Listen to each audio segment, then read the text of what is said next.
Now we are going to learn how to create detail views.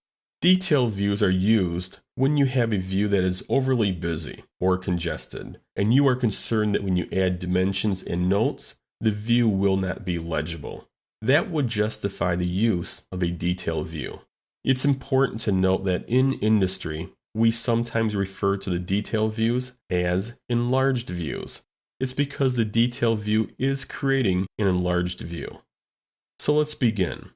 The drawing that we're going to be using is the same drawing that we've been using for the previous lessons, called angle bracket. So if you would like to work along with me, go ahead and open up the angle bracket drawing, and you can try your hand at creating a couple detail views. I am going to move these two views to the right side of the sheet, and then I am going to create an auxiliary view. Now I'll place the auxiliary view. I'll move my viewing line back and move the arrows in. I'll reposition the label, and that looks pretty good. Notice in this auxiliary view, this area is getting a bit busy, so this may justify the use of a detail view. So I'm going to go to the View Layout ribbon and select Detail View. Notice there's really nothing in the Property Manager other than a message and how to display cosmetic threads. But I do want you to notice my cursor. My cursor is a pencil with a circle, so I am automatically taken into the circle command. Now let's go back and read the message.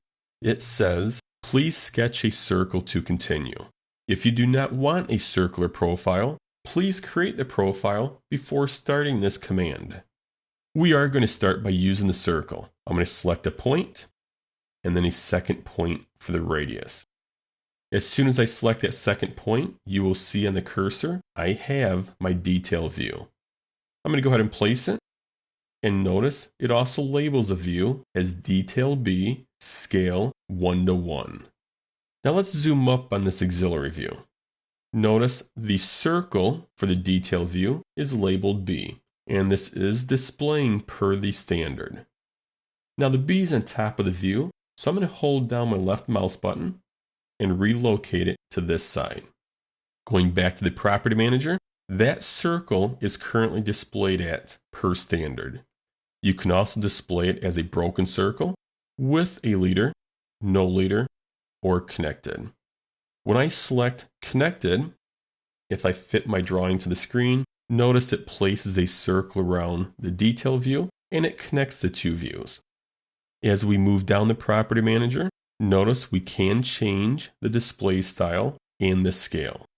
Now you may be wondering what scale was this detail view created at. If we zoom up on the label, it says a scale of 1:1. However, it's important to note that the default settings for detail view is always set to create the detail view 2 times larger than the view it was taken from. Now where is that setting stored? That's stored under Options. So if we select Options, and then System Options, and then Drawings, you will see down at the bottom, Detail View Scaling 2 times. In my opinion, I would leave this at 2 times. That's always a good starting place for detail views.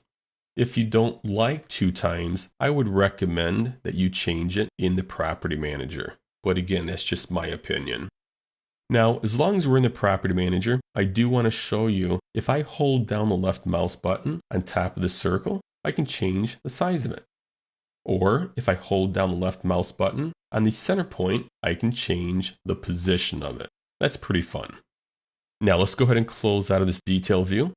And now let's create another detail view from this right-hand side view using a profile other than the default circle.